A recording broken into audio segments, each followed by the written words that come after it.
about half an hour in. We're selling the Rivian calls that we held overnight and thanking Darth Trader, who was one of my first mentors. Give him a follow. He's a great teacher. I'm going to work on the eBay store. I said I'm going to wait for a retracement, okay? The SPY, we'll take a look at the SPY.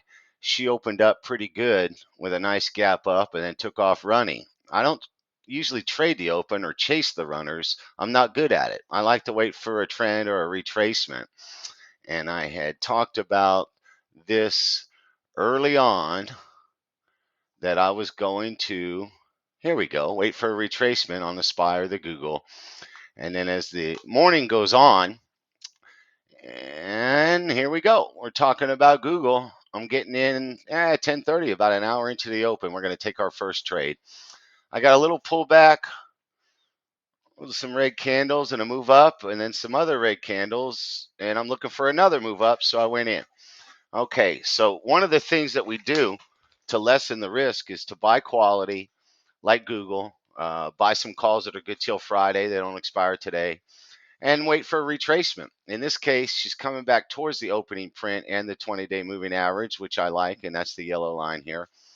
But it wasn't a great retracement, and let's see how it worked out. And it did not work out that great, okay? It went down, and here we are an hour later. She's wicking off the opening print, and I talked about the fact that we're going to go ahead and double down, which we did. As it's wicking off the opening print, we doubled down, and there that is. Okay, so waiting an hour before I did anything else, that took me a long time to get the patience and discipline to wait and see how it works out before I do something else. And so that saved my ass a little bit today. I did a trade and I waited an hour to see what happened. It's important to me to keep my winning streak going, and I've been doing okay lately, rebuilding my small account now. I don't want to give back all the gains, so I made a small bet and I waited an hour, okay? And it didn't work out. I doubled down though when it was wicking off the opening print, and I'm saying to everybody that I did it. So let's see how it goes, okay? And it worked out. And I was looking at this. It's 1 o'clock in the afternoon now. It's moving above the opening print, which is the black line. It's moving above the 20-day moving average, which is the yellow line. And so I'm happy now. It's okay. I did good. I bought something that was good till Friday. I bought quality. I didn't buy it while I was running. And these are the things I try to do to lessen the risk and lessen the FOMO. And it worked out. Okay. So good for us on that one. But that's what kept me green today was the Rivian and the Google. And we looked at the Google, and hell yeah, it worked out. So I hope everybody made something off that.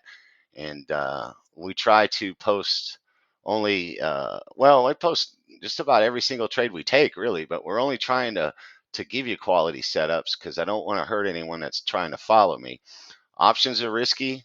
We don't want to lose money. You shouldn't be, playing with the rent money, right? Let's look at the Rivian.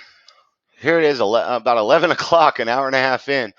She's showing us some wicks on the bottom of the candles, and it's wicking up as it goes up with the 20-day moving average, and then it touches the 20-day moving average. And I'm saying, okay, let's go ahead and take a piece of this. She's violent, and this is an old song. The ride is fast, the thrills are mean, right? Your heart's pumping, and you're sure to scream.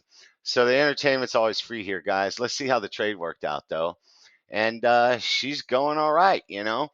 Um, I have bad habits, guys. I'm a degenerate gambler. My father took me to the horse track when I was 4 years old, and the horse's name was Grass Knight. I'll never forget. And he took me down to the circle where they parade the horses before they put them in the chute. And he grabs my arm and he points at a horse that was taking a dump, and he said, "That's our horse." And I said, "The one taking the poop, Dad?" And he said, "Yeah, he's running light, son. He's going to run light." And so my dad takes me upstairs. We run upstairs to the ticket counter. He gives me $1 and taught me to bet across the board. So if the horse comes in first, second, or third, I win. He doesn't have to come in first. And that dollar turned into $3, man. I was hooked for life. And I will bet on anything now, including a dog crossing the street. I will bet on anything. My father's a fantastic gambler. He practices risk management, and I saw him in Vegas when I was 5 years old. We couldn't stand by the table. We stood behind the little ropes, maybe 20 yards away, and I saw my father killing him on the craps table. And he had to fight to get out of there because they're trying to keep us overnight and comp him a room and everything. But he didn't gamble for a living. He took a traditional career path, but he's a brilliant gambler. Unfortunately, he won't help me now that I'm doing this. But God bless him, he knows what he's doing, and you can learn from him. So here's a Rivian, and she worked out, and I hope everybody got a piece of that. And that's what kept me green today was Google and Rivian. Here it is about 11 o'clock, and she's moving up, and we're going in. Again, here's the posting. We usually circle them. If you see this on Twitter, that means I took a trade there. And then I drew a new zone about 12 o'clock. Let's look at that on the big picture. Let's go to the Rivian. I trade the 5-minute chart, and I like the 20-day moving average. And so here it is. The first time we took it early, and it worked out. And then we waited a couple hours, man, and it's wicking off the opening print down here. And so we took it again. Big green candle coming off the opening print.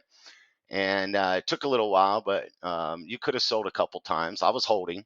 I still got one holding overnight as it moved up into this zone. And so we drew this zone using a 15-minute chart, and I shared that with everybody. And so there's the 15-minute chart. And it looks like, let's get rid of these Bollinger Bands or whatever. You see this a little better. Oh, sorry. So we drew a new zone on the chart and shared that with everybody today on Twitter. It looked like it bottomed out about $15.20 a couple times in the last 2 weeks. And then we got this zone here about $17 where it keeps stopping and fighting and then comes back again and fights it and wicks off it and fights it, and it's fighting it again right here. So this could become support. We'll see. But it's certainly a zone to pay attention to. So I drew it in there. And I'm just a silly old man, junior rookie assistant broker who was never any good. But these zones, you don't have to be an expert to draw them. And God bless America, they stick to them sometimes. Look at this, how it's trying to stay in this zone. And then on the 5-minute, it's fighting to stay in that zone. And we drew a little flag here on the 5-minute chart. And let's take a look, and here it is where I shared the zone, right? And here it is on Twitter where I shared the second time I was going in. It's wicking off the opening print.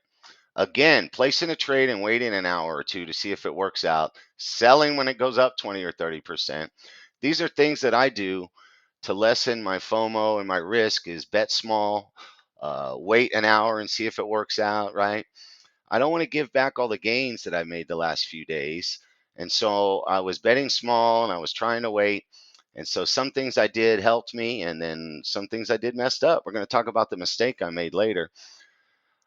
Telling people right here my risk tolerance is different than yours, guys. I used to walk through minefields for $500 a month, okay? And I raced dirt bikes when I was a little kid, and Rivian's violent, okay?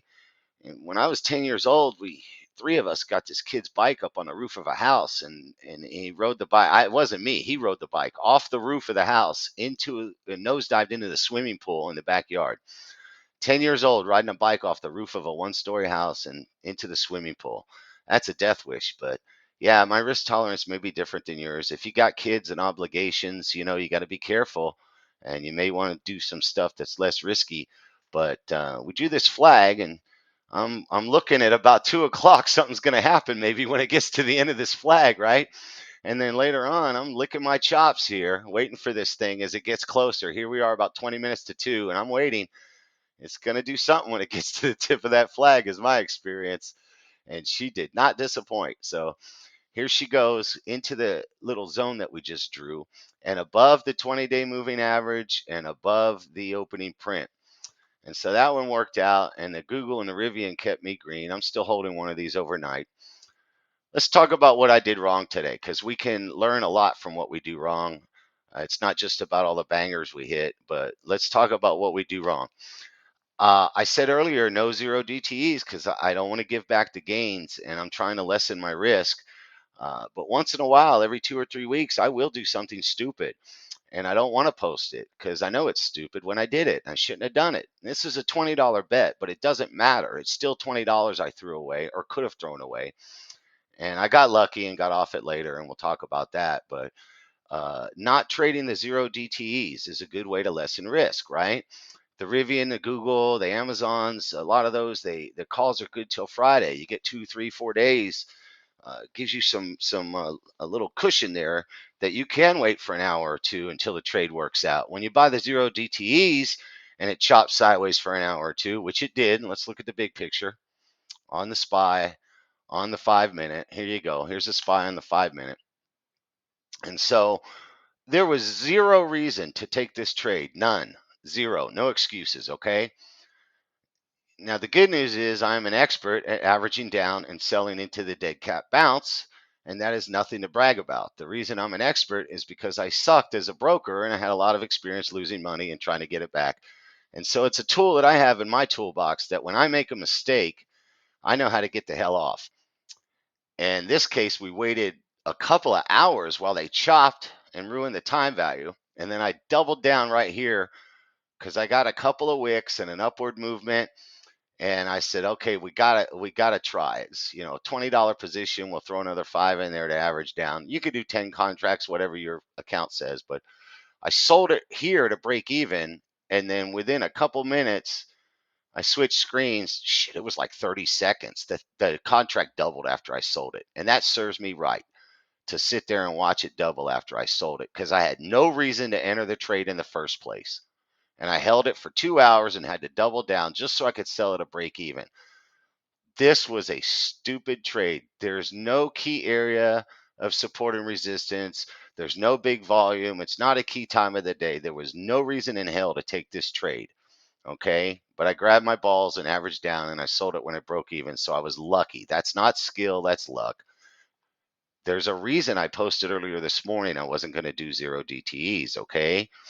But I'm sharing mistakes with you because you got to learn from the mistakes or you won't get stronger. And my problem is when I'm doing well for a couple weeks or something, I feel like a little kid in a candy store with my mom's credit card and I act like it. And I'll do something stupid because I am thinking I'm a wizard and I can't miss. And that's when you're going to get hurt. Now, the good news is I've lost enough and I'm old enough and experienced enough to know how to control myself a little bit.